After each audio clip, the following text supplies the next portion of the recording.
Hello everyone, नमस्कार। मैं मनोज कुमार स्वागत करता हूं आपका विद्यार्थी एजुकेशन अड्डा पर। जैसा कि आज हम पढ़ने जा रहे हैं प्राचीन इतिहास में जो है ये वैदिक संस्कृति। ठीक है, इससे पहले हमने जो है सिंधु सभ्यता पर एक वीडियो डाला हुआ है। अगर आपने अभी तक वो वीडियो नहीं देखा हुआ है तो जाकर आप वो सिंधु सभ्यता वाला वीडियो देख सकते हैं। तो आज हम बात करते हैं, उसका दूसरा टॉपिक है वैदिक संस्कृति। ठीक है, तो इसमें क्या होता था, कैसे लोग रहते थे और क्या इसकी विशेषताएँ थी। ठीक है, इसमें कैसे ये कुछ काम होता था तो वो देखा जाता है। तो आज हम चर्चा करते हैं उसके बारे में, वैदिक संस्कृति के बारे में। तो इसमें से पहला पॉइंट है कि वैदिक काल का विभाजन दो भागों में किया जाता है। वैदिक काल दो भागों में विभाजन किया जाता है क्योंकि इसका काल लंबा था, ये लगभग 1000 वर्षों तक चला था। तो इसका पहला काल विभाजन है ऋग्वैदिक काल, जो कि 1500 से 1000 ईसा पूर्व तक रहा। उसके बाद उत्तर वैदिक काल जो था वो 1000 से 600 ईसा पूर्व तक था। ठीक है, उसके बाद देखते हैं अगला पॉइंट, आर्य सर्वप्रथम पंजाब एवं अफगानिस्तान में बसे थे। ठीक है, तो ये पूछा जाता है क्वेश्चन में कि आर्य सबसे पहले कहाँ आए थे या ये कहाँ के निवासी थे। तो आर्य सर्वप्रथम पंजाब एवं अफगानिस्तान में बसे थे। ठीक है, तो ये पूछा जाता है मैक्स मुलर ने आर्यों का मूल स्थान मध्य एशिया को माना है। तो इनका ये सीधा सीधा इनका ये कोटेशन पूछ लिया जाता है कि किसने आर्यों का मूल स्थान मध्य एशिया को माना है, तो वो है मैक्स मुलर। ठीक है, मैक्स मुलर जिनका स्टेटमेंट पूछ लिया जाता है कि किसने कहा कि आर्यों का मूल निवास स्थान मध्य एशिया था। ठीक है, पिछले पेपर में, पेट के पेपर में ये क्वेश्चन पूछा गया था कि किसने कहा कि आर्यों का मूल निवास स्थान मध्य एशिया है। ठीक है, तो कौन सा था, वो मैक्स मुलर थे। ठीक है, उसके बाद देखते हैं आर्यों की विकसित सभ्यता जो है ग्रामीण सभ्यता थी। तो ये भी क्वेश्चन पूछा जाता है कि आर्यों ने कैसी सभ्यता को अपनाया हुआ था, तो आर्यों ने ग्रामीण सभ्यता को अपनाया हुआ था। ठीक है, उसके बाद देखा है आर्यों की भाषा संस्कृत थी। तो ये भी पेट के क्वेश्चन पूछा गया था, पेट 2021 में शायद यही था कि आर्यों की भाषा कौन सी थी या भारत की प्राचीन भाषा क्या है। तो आर्यों की भाषा कहें या भारत की सबसे प्राचीनतम भाषा कहें तो वो संस्कृत थी। ठीक है, उसके बाद देखते हैं आर्यों की प्रशासनिक इकाई के बारे में। आर्यों की प्रशासनिक इकाई 5 भागों में बटी हुई थी। कौन कौन थे वो 5 भाग?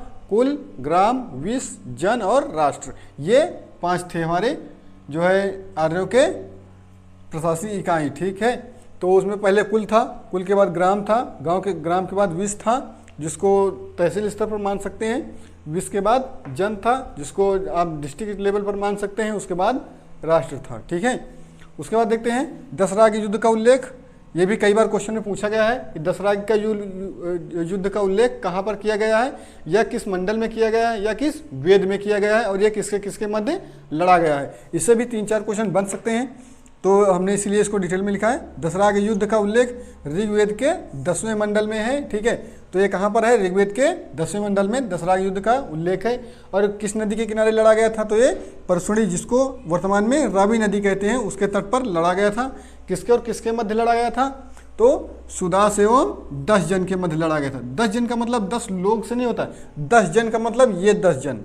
जन का मतलब यहाँ इससे है, जन का मतलब या फिर आप जिला कह सकते हैं या फिर कोई बड़ा स्थान कह सकते हैं या किसी राज्य कह सकते हैं। 10 जन वो होते हैं, और एक तरफ 10 जन थे और एक तरफ सुदास था। इसके मध्य विजयी कौन हुआ था? तो इसमें सुदास विजयी हुआ था। ठीक है, दसराग युद्ध में सुदास विजयी हुआ था और 10 जन के साथ लड़ाई हुई थी उसकी।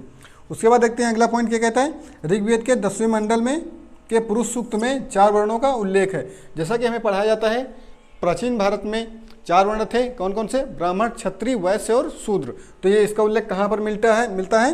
तो ये भी पूछा जाता है। तो ये ऋग्वेद के 10वें मंडल के पुरुष सूक्त में 4 वर्णों का उल्लेख है। ठीक है, उसके बाद आर्यों का समाज। आर्यों का समाज किस प्रधान था?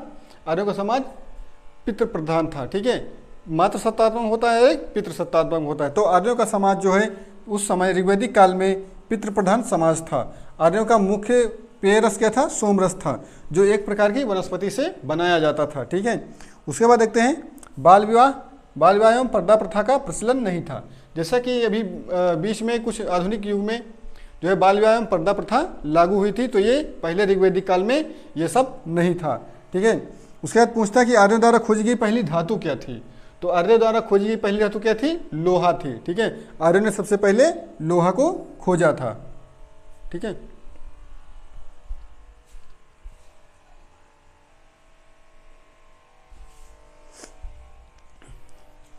उसके बाद देखते हैं आर्यों का प्रिय पशु क्या था। तो आर्यों का प्रिय पशु घोड़ा एवं प्रिय देवता इंद्र थे। ठीक है, तो ऋग्वैदिक काल तक आर्यों का प्रिय पशु घोड़ा एवं प्रिय देवता कौन थे?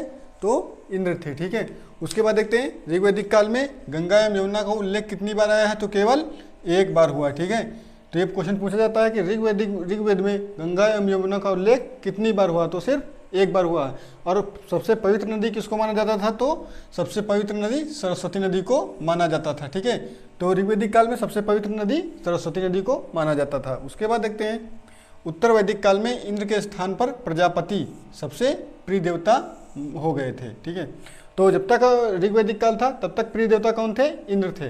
लेकिन जैसे ही ऋग्वैदिक काल के बाद उत्तर वैदिक काल आया तो उसमें प्रिय देवता कौन हो गए? तो प्रजापति हो गए, जो कि इंद्र को हटा करके प्रजापति को सबसे प्रिय देवता का स्थान दिया गया। उसके बाद देखते हैं उत्तर वैदिक काल में वर्ण व्यवसाय के स्थान पर जन्म के आधार पर हो गए। पहले क्या था? ऋग्वैदिक काल में जो भी वर्ण बने थे तो वो व्यवसाय के आधार पर बने। जैसे एक घर में 5 लोग हैं तो कोई पढ़ाता है, कोई काम करता है, कोई जो है सेना में गया है, कोई सेवा करता है, तो उसे एक घर में ही चारों वर्ण हो गए थे। ब्राह्मण, क्षत्रिय, वैश्य और शूद्र, चारों वर्ण एक ही घर में हो सकते थे। उसके बाद देखते हैं सत्यमेव जयते। सत्यमेव जयते जो कहाँ से लिया गया है? तो मुंडकोपनिषद से लिया गया है। ये बहुत बार पेपर में आ चुका है। हर पेपर में यूपीएससी, यूपीपीएससी, यूएसएससी या यूपीएससी पेट के एग्जाम में भी ये आ चुका है। ये देखते हैं महाभारत का पुराना नाम, जो कि पिछली बार पेट के पेपर में पूछा गया था, कहाँ से लिया गया है या कहाँ से क्या नाम है महाभारत का पुराना नाम? तो जय संहिता है। ठीक है, उसके बाद देखते हैं नदियों के कुछ पुराने नाम और नए नाम। ठीक है, तो ये भी क्वेश्चन पूछा जाता है। पिछली बार पेट या यूपी टेट के पेपर में पूछा गया था इसमें से कि जो है परसुनी नदी का पुराना नाम क्या था। ठीक है, ये पूछा गया था। तो ठीक, आज देखते हैं पुराना नाम और नया नाम। ठीक है, तो जैसे वितस्ता नदी पुराना नाम है वितस्ता नदी, उसका नया नाम क्या होगा? तो झेलम नदी। ठीक है, उसके बाद देखते हैं अस्किनी। अस्किनी का नया नाम चिनाब है। उसके बाद परसुणी। परसुणी का नया नाम रावी नदी है। ठीक है, और विपाशा जो कि ऋग्वैदिक काल का नाम है वो इसमें व्यास नदी है। फिर सदानीरा वर्तमान में उसका गंडक नाम है, और शतुद्री नदी जिसका वर्तमान में सतलज नाम है। तो इन नदियों से भी क्वेश्चन पूछे जाते हैं। ठीक है, उसके बाद प्रमुख दर्शन एवं उनके प्रवर्तक। ठीक है, इससे भी क्वेश्चन पूछा गया है पिछली बार। तो उसमें देखते हैं चारवाक दर्शन किसने दिया था? तो चारवाक थे जिन्होंने चारवाक दर्शन दिया था। उसके बाद योग दर्शन, जैसा कि सभी लोग जानते हैं, योग दर्शन किसने दिया था? तो पतंजलि ने दिया था। ठीक है, फिर सांख्य दर्शन। सांख्य दर्शन किसने दिया था? तो कपिल मुनि ने दिया था। उसके बाद न्याय दर्शन। न्याय दर्शन गौतम ने दिया था। पूर्व मीमांसा जैमिनी ने दिया था। उत्तर मीमांसा बादरायण ने दिया था। और वैशेषिक दर्शन ये कणादिया उलूक थे। ठीक है, तो इनमें से मेन इंपॉर्टेंट ये 4 हैं और ये एक। ठीक है, ये 4 एक ये 5 ये इंपॉर्टेंट है। सबसे ज़्यादा क्वेश्चन ये इन्हीं 4-5 से पूछा जाता है। इससे बाहर कोई भी क्वेश्चन नहीं पूछा जाता है। तो ऋग्वैदिक काल के लिए बस या वैदिक संस्कृत के लिए बस इतना ही पूछा जाएगा, इससे बाहर नहीं पूछा जाएगा। ठीक है, तो ऋग्वैदिक काल के लिए बस इतना ही आज के लिए। फिर मिलते हैं नेक्स्ट वीडियो में। आप नीचे कमेंट कीजिएगा कि आपको ये वीडियो कैसा लगा और लाइक का बटन भी प्रेस कर दीजिएगा। अगर दोस्तों में आप शेयर करना चाहते हैं तो दोस्तों में शेयर कर दीजिएगा। ठीक है, तब तक मिलते हैं नेक्स्ट